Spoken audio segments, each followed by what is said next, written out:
Olha, a sintonia. Tutu tá com a roupa igual a minha. A gente não combinou. Doutor Leandro Teles também. Eu chamo essa cor de grená. Você chama de que cor, doutor? É grená, vou chamar é grená. como você chama. O Fluminense, o time do Fluminense no Rio de Janeiro, tem na... Essa tonalidade. É, exatamente. Eu achei que eu tava arriscando, mas acho que eu vi no tom da equipe, gostei. O Simar tá falando que acho que Juventus também é essa cor. Juventus também, né? O Juventus do... Aqui de São Paulo, da Moca, São né? Paulo ou da Itália? Acho que, não, da Na Itália é Rua preto Javari, e branco. isso mesmo. A gente vai falar de déficit de atenção. Toda criança agora tem TDAH? Na verdade, transtorno, déficit de atenção e hiperatividade é uma doença comum e ela acontece em torno de 5% das crianças, uma a cada 20. Então, 95% das crianças não tem. Mas existe sim uma certa febre em algumas escolas, principalmente da classe A e B. Mas sabe que, se você pegar numericamente, o Brasil ainda é um país com muito subdiagnóstico. A classe C e D tem mais crianças sem diagnóstico do que com diagnóstico. Então, é complicado. Como tudo que tem critério clínico de adaptação, você erra para os dois lados. Você superdiagnostica crianças que não têm o transtorno e diagnostica pouco aquelas que às vezes têm. Porque, doutor, sabe que a impressão que eu tenho é... Não sei se eu estou sendo simplista demais, mas o que antes era uma criança levada, que a gente sabe que tem criança mais levada do que outra, hoje é criança hiperativa. Então, medica. Tem que tomar cuidado. É uma doença real, é uma doença que existe, descrita no mundo todo, todas as culturas, todas as classes sociais, descritas há mais de um século e meio, reconhecida por todas as entidades, mas tem que tomar cuidado para diagnosticar aqueles que precisam. Tá. Então tem que tomar cuidado. Hoje a gente vai falar um pouquinho de critérios, de duração de sintomas. E não é só sobre criança, não. A gente vai falar sobre adultos, jovens, idosos, porque é uma doença que pode acometer várias idades. Então vamos aos mitos e verdades sobre transtorno do déficit de atenção e hiperatividade. É mito ou verdade que o TDAH começa na infância e tende a melhorar na adolescência, sendo raro em adultos? Esse é o primeiro mito. A gente fala assim, transtorno de déficit de atenção e hiperatividade, doença de criança. Não. Hoje a gente vê como uma doença que a pessoa tem na infância, caso bem diagnosticada, 2/3 perduram, mantêm sintomas na vida adulta, adolescente, adulto. Muita gente faz diagnóstico hoje em dia na vida adulta. Não fez diagnóstico na infância, faz diagnóstico tardiamente, porque se reconhece nos sintomas de desatenção, impulsividade, hiperatividade. Mas é uma doença que começa na infância, com ou sem diagnóstico, e em 2/3 perdura, 1/3 só que melhora. Mas a doença ela se modifica durante a idade. A criança ela tende a ser mais inquieta e mais hiperativa. O adulto com TDA, ele tende a ser mais desatento, ter dificuldade de concluir atividades que demandam mais engajamento, atividades mais passivas, ele tende a empurrar mais com a barriga algumas coisas, ou a ser responsivo só a prazeres muito efêmeros, muito rápidos. Olha só. Então, a doença é uma doença de ser humano, que pode pegar qualquer idade, começa na infância, mas não se resolve só quando cresce. Perfeito. Então, é importante esse mito, ele tem que ser... Hoje em dia você vê... Tem que ser desfeito. Qualquer idade, o diagnóstico pode e deve ser feito. Tá. E o certo é falar TDA, não é TDAH? O certo é TDAH. Antigamente a gente falava DDA, distúrbio déficit de atenção, DDA. Mesmo. Mas já teve vários nomes. Tá. Já teve desatenção por lesão mínima, síndrome da criança hipercinética ou hiperativa. Hoje a gente chama TDAH. O nome já diz o que a doença é. Transtorno, déficit de atenção com hiperatividade. Mas esse H, ele é variável. Tem crianças que não têm tanta hiperatividade. Perfeito. Que é a forma mais desatenta. Então existe variação. Dispersa, né? Mais dispersa, mundo da lua. Mas não é um disperso leve. É um disperso dramático, é um disperso que atrapalha o rendimento da criança em várias situações, que é percebido por vários profissionais e pessoas que convivem, que perdura por mais que 6 meses e que impacta na qualidade de vida. Nossa, é grave. Para não cair naquela vala comum de achar que qualquer criança arisca ou qualquer criança agitada tem doença. Perfeito. Isso é um absurdo completo. Perfeito. É mito ou verdade que o transtorno é muito mais comum no sexo masculino? Então, Regina, esse é outro mito, né? Na verdade, se você pegar crianças, você vai ver que tem mais meninos que meninas, mas não é muito mais. É em torno de 2 para 1. No adulto, já é empatado. menino e menina igual. O que acontece é que o menino tem a forma mais completa da doença, onde além de desatenção, ele é mais inquieto, mais hiperativo, ele incomoda mais o ambiente, por isso ele é levado mais ao médico. Então, o menino é mais hiperativo. A menina, ela pode ser hiperativa, mas ela pode ter aquela forma mais desatenta, onde ela sofre com a desatenção, tem dificuldade de direcionar a sua capacidade intelectual numa atividade longa, de difícil realização, e ela não recebe diagnóstico tão facilmente, porque ela incomoda menos. Então, hoje a gente tem menos essa divisão entre meninos e meninas. Então, é uma doença democrática. Perfeito. Como eu te falei, qualquer faixa etária, qualquer classe social, preto, branco, pobre, rico, e não é uma doença de educação. Cuidado para não achar que uma criança com uma educação diferente ou que é mal alfabetizada por uma escola ruim, que ela tem déficit de atenção. Cuidado, tem que avaliar com um profissional, com expertise, para ele entender a dinâmica e o limite da normalidade. Ótimo. É mito ou verdade que o diagnóstico é feito apenas pelo histórico clínico e exame físico? Isso é verdade, é uma verdade importante. Então, o diagnóstico do TDAH depende de uma entrevista estruturada com o especialista, que vai avaliar a criança, vai avaliar os pais, vai avaliar a opinião da escola com relação àquela criança. Não basta ter um mau rendimento escolar, a pessoa tem que ter uma disfunção da execução, da concentração. Isso tem que ser a maioria do tempo, mesmo em situações onde outras crianças ou jovens da mesma idade têm um bom rendimento, tem que perdurar por mais que 6 meses e tem que atrapalhar. Aqui são os 3 sintomas mais importantes. Desatenção. Como é que eu vejo a desatenção? Uma criança que insistentemente comete erros por desatenção, não por falta de conhecimento. Erros de aprendizagem ou erros tropeçam no mesmo lugar? Pode ser erros de aprendizagem, né? 50% dos pacientes do TDA têm um mau rendimento escolar. Tá. Mas 50% até um aluno razoável, mas desatento. Então, uma dificuldade, às vezes, de concluir um filme, uma história, de fazer uma leitura. Começa a ler, se perde, viaja. Tem que ficar voltando. Você percebe que a criança tem potencial, mas não consegue realizar, porque ela fica dispersa. Brinca um pouquinho com o brinquedo, depois já vai para outra coisa. Então, é uma criança que é dispersa. Então, desatenção, né? Esquecida, larga as coisas, não sabe onde guardou, desorganizada. E isso não é explicado por educação. Tem que ser além da educação e além do que é normal para uma criança. Porque uma criança pré-escolar, ela é desatenta. Isso. Ela está conhecendo o mundo. Por isso que o especialista, ele tem que ser consultado. Não basta aquele papo de boteco. Essa criança é muito agitada, deve ser déficit de atenção. Isso é um absurdo. Tá. Né? Outra coisa, hiperatividade. Aquela criança que parece ligada no 220 ou movida por um motor. Quando eu aprendi a doença, eu tinha essa mesma dúvida que às vezes o leigo tem. Nossa, mas tem tanta criança que é mais agitada, será que isso é uma característica dela? Quando você conhece um paciente, ou vê vários, você fala, nossa, não é normal. É uma criança que faz tudo e não faz nada. Mas porque ela vai mudando de foco e ela é tão angustiada e tão inquieta que ela não realiza. E requer uma observação atenta e duradoura dos cuidadores. Perfeito. Duradoura, atenta, tem que ser visto isso em vários ambientes, porque se é num ambiente só, você tem que questionar se aquele ambiente não é um ambiente disfuncional. Perfeito. É só em casa que ela é desatenta, fora não? Só na casa da avó? Será que não é um problema de limite? Será que é só na escola? Será que ela não tem um problema de bullying ou de ansiedade? Então, o especialista ele tem que estar muito capacitado e muito alerta. Então, hiperatividade é aquela inquietação. O adulto melhora.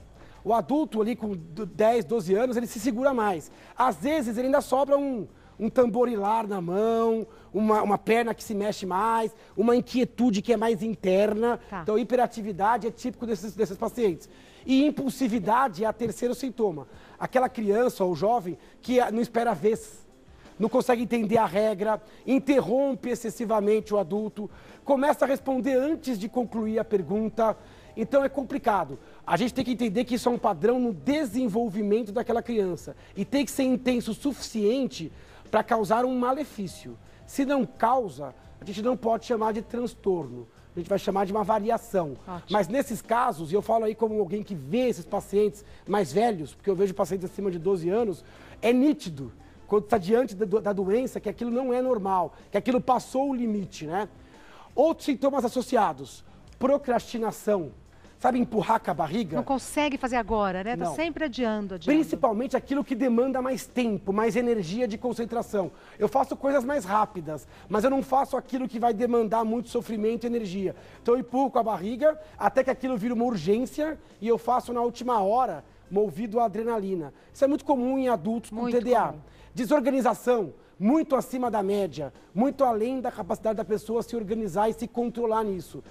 Busca de prazer efêmero. Por exemplo? Hoje a gente sabe que o TDA é até um fator de risco para outras coisas, como substâncias, criminalidade. Então tem que tomar um pouco de são cuidado. substâncias? Substâncias tóxicas? Tóxicas. Então, às vezes, por medo de tratar uma criança ou um jovem com um medicamento, você corre o risco dele evoluir com um abuso de outras substâncias.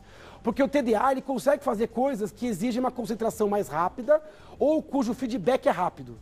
Então, às vezes o pessoal fala assim, nossa, ele é desatento, mas joga videogame, por exemplo, bem. O videogame é um exemplo. Ele dá o feedback rápido, o prazer é rápido. Ele faz pequenas coisinhas sequenciais. Então, esse prazer efêmero é mais fácil para o TDA. Agora, para você ter uma coisa que vai te dar prazer a longo prazo, é mais difícil. Tá. Por exemplo, concluir uma universidade. Você Que estuda requer hoje... um investimento, né? Investimento de tempo. O prazer não é agora. Estudar no começo do ano para fazer a prova bimestral ou no fim do ano. Isso é difícil. É como se a recompensa para o TDA tem que ser mais rápida. Perfeito. Isso coloca ele em risco. Ele prefere prazer efêmero. Às vezes ele se apaixona por uma coisa e estuda aquilo de forma intensa. Depois ele larga a mão. Nunca não mais quer mais. Tá. E se apaixona por outra. Com isso ele pode ter múltiplos casamentos. Ele pode fazer várias faculdades e não se encontrar em nenhuma. Começar vários cursos. Começar vários cursos e não concluir. Tá. Tudo isso que demanda uma energia de médio e longo prazo, ele vai ter mais dificuldade. Ele está sempre no multitarefa, fazendo mais de uma coisa, porque ele consegue direcionar, mas não consegue sustentar a concentração. Aí ele muda, né? Aí ele alterna, vai para outra atividade. Então ele vai pulando. Quando você vê essa criança, você percebe que ele atenta para tudo. Às vezes está na sala de aula, um pequeno ruído, uma janela que está por perto, ou até um pensamento. Sequestra ele e tira ele do eixo daquilo que ele precisa fazer. E esquecimento. Quem não concentra, não lembra. Então, geralmente são pessoas esquecidas, esquecem atrasadas, esquecem aniversário de casamento. São pessoas... Agora, tudo isso, todo mundo tem um pouco disso, de vez em quando. Por isso a dificuldade. O problema não é ter isso. O problema é ter isso demasiado, sem justificativa, por um tempo absolutamente desproporcional, mostrando que isso é um freio de mão do seu potencial intelectual. Perfeito. Vamos para mais um mito e verdade. É mito ou verdade que deve-se evitar a todo custo o uso de medicamentos nesses pacientes? Isso é mito, na verdade. O diagnóstico bem feito, ele vai ter que ser encarado de frente. Então, desatenção, você vai ter que, logicamente, dar o diagnóstico, que já é meio caminho, que a pessoa começa a entender qual é a sua dificuldade, vai ter que dar ferramentas, vai ter que avisar os pais, a escola, ensinar a criança a se organizar. Porque, como qualquer transtorno crônico, ela vai ter que ter ferramentas. Mas o remédio pode ajudar uma parcela importante dos pacientes. Perfeito. Aí o pessoal fala, mas é um remédio que age no cérebro. Lógico, ele tem que agir no cérebro, porque a doença está no cérebro. O transtorno está no cérebro. Tratar essas crianças, jovens e adultos, é mudar o prognóstico delas. Muitas falam, nossa, eu nasci de novo. Eu nasci quando eu nasci, e eu nasci quando eu fiz o diagnóstico e consegui virar esta válvula.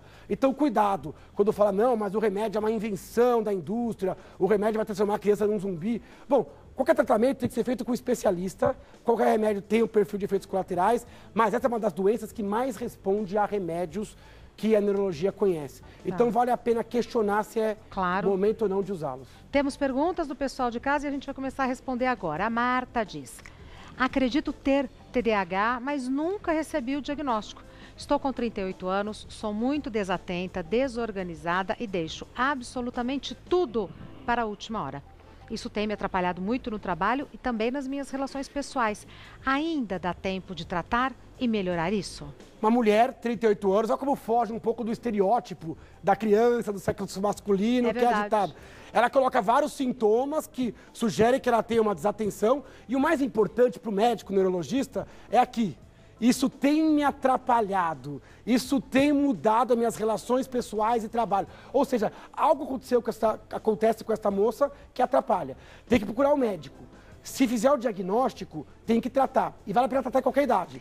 Isso que eu ia falar. Ainda dá tempo? Sempre dá tempo, né? Dá Na tempo. minha opinião. O medicamento ele age rapidamente, as terapias alternativas, a mudança do estilo de vida, a qualquer momento vai ter impacto. Eu tenho pacientes que diagnosticam com 55, com 60 anos. Agora é importante fazer o diagnóstico diferencial. Como assim? No adulto, é importante que tem outras doenças que também dão alteração na atenção. Ela não falou se isso começou na infância, se é crônico, se é da formação do cérebro dela. Se algo começou recentemente, o médico vai pensar em outras coisas também.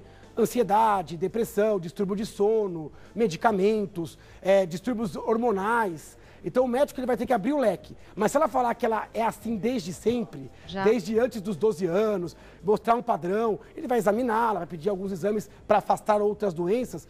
Ela é uma candidata ao diagnóstico se isso tiver intensidade e for realmente compatível com o TDA. Perfeito. Próxima pergunta, enviada pelo Carlos.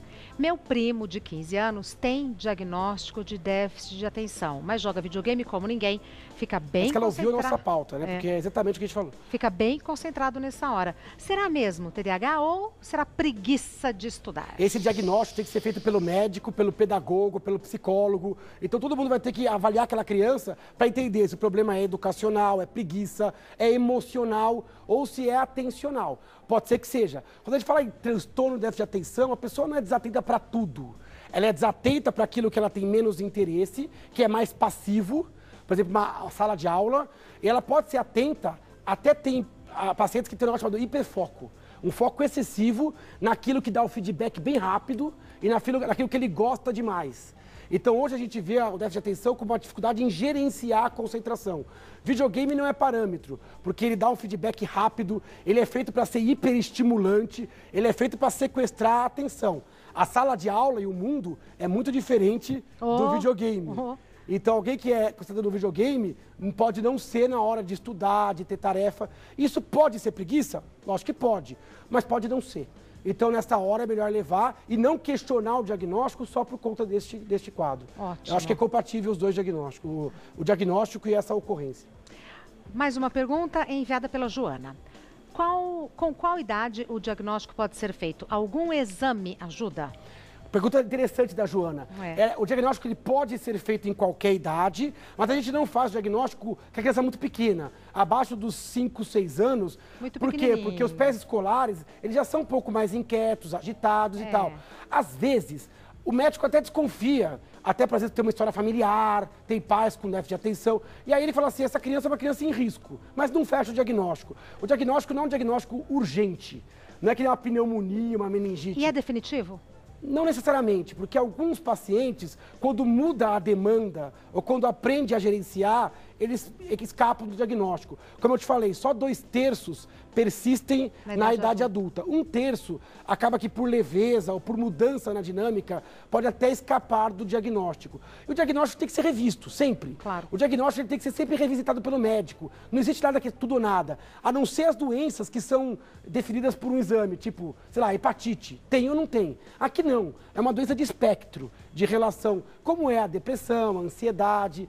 Doenças de espectro, o médico tem que estar sempre revisitando o diagnóstico. Então o diagnóstico ele pode ser feito a partir dos 6, 7 anos de idade, tem que ser feito com calma, baseado em várias questões, e pode ser feito a partir dessa idade em qualquer idade, né? Mas sempre pescando se o paciente sempre teve esse padrão, mesmo na infância. Coisa que é difícil, porque às vezes o adulto não lembra. Depois a gente fala assim, puta, a gente quer conversar às vezes com a mãe, com o tio, com alguém que viveu a infância dessa criança, para ver se ele tinha sintomas de hiperatividade que se perdeu, ou de desatenção desde antigamente. Até porque as memórias se modificam ao longo da vida, né? Então, a gente tem uma visão meio enviesada, né? Até porque o mundo muda. E aquilo que era considerado desatenção e hiperatividade pode não ser em outra época. Pode não ser mais. Mais uma pergunta enviada pela Carolina. Meu filho tem 8 anos e é muito inquieto e impulsivo. Ninguém dá conta de olhá-lo. O médico disse que é TDAH e prescreveu um estimulante. Eu não entendi.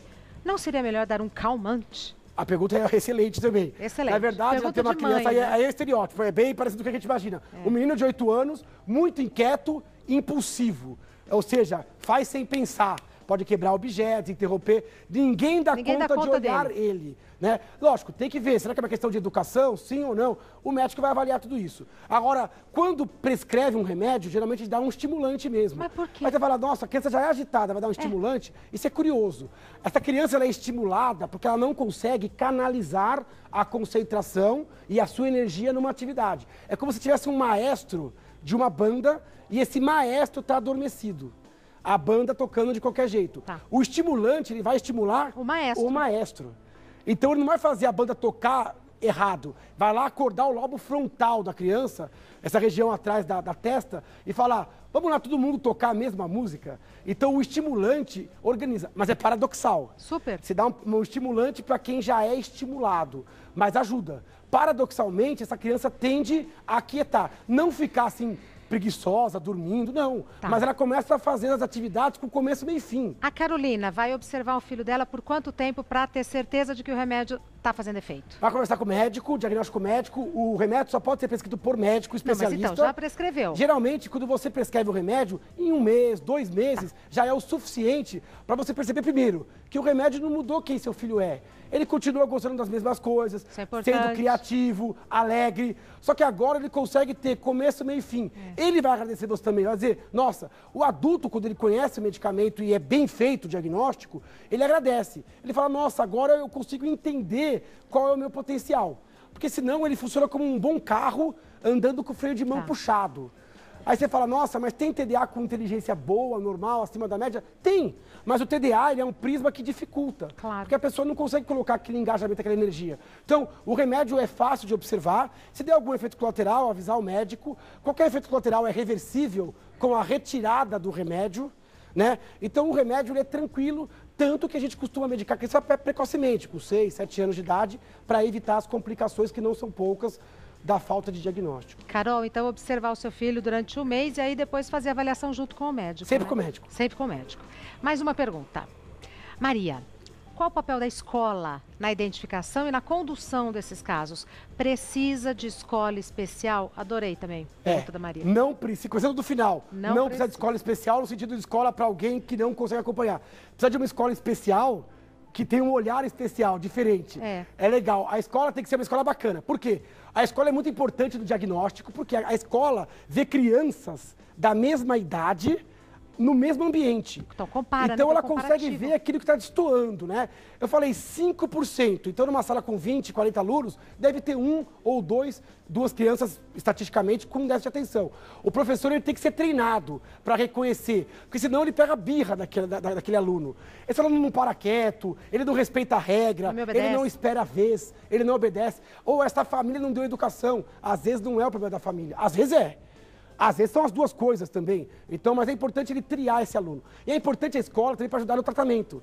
Porque a escola ela pode fazer enunciados mais curtos, pode falar olhando no aluno, frases mais curtas, atividades menos maçantes.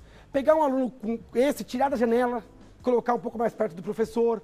É sempre com acolhimento, mas a escola absolutamente normal. Não precisa ser uma escola específica para esse aluno. Ela é a inclusão. Esse aluno ele tem um potencial muito bom, principalmente quando tratado. É um potencial normal, porque a doença ela não limita a execução. Ótimo. É uma doença pontual que não define o aluno. Ótimo. É só uma característica. Maravilha. Olha aqui, o livro do Dr. Leandro Teles, O Cérebro Ansioso. Não é o primeiro livro, mas é o mais recente. Esse é o novo. Esse é o mais recente. É possível encontrar no site? Onde que a gente pode encontrar, Dr. Você acha Leandro? nas vendas online, em todas as livrarias. No site também a gente tem ali o link para a pessoa conseguir. E nas livrarias também, presencialmente, nas boas livrarias do país. Não é difícil de encontrar. O Dr. Leandro Teles é neurologista. O site dele é Leandro Teles, sem nenhuma letra dobrada. leandroteles.com.br, Instagram, @neuroleandroteles. A gente nunca fala do seu Face. O seu Face é tão bacana. Facebook. É uma fanpage. É Leandro Teles. Neurologista Leandro Teles. Neurologista é uma fanpage, Leandro o pessoal Teles. pode ir lá. Eu até já postei uma fotinho nossa agora no Face. Ah, vou ver. E no Insta. E a gente está sempre fazendo promoção sorteios desse livro nas redes sociais. Então, quem quiser ir lá no nosso Instagram, dar uma curtidinha na foto, a gente sempre sorteia alguns livros que legal, que os legal. telespectadores, que às vezes não tem acesso por um motivo ou outro. E quem já leu esse quer ter acesso aos outros livros da mesma maneira? Mesma nas coisa. livrarias, no site, tudo certinho. A gente tem mais um livro que é o Antes Que Eu Me Esqueça, onde a gente fala de gerenciamento da memória, da atenção. Tão Também é um livro para leigos. Também a pessoa consegue das mesmas formas, com as mesmas plataformas. É para a gente ler e entender, né? Não é para ler e ficar mais confuso, Exato. Né? Muito obrigada. Foi bem Dia dos Pais? Foi ótimo, graças a Deus. Parabéns, viu? Pelo Dia dos Pais, pelas princesas, pela família. Muito obrigado. Muito obrigada, doutor.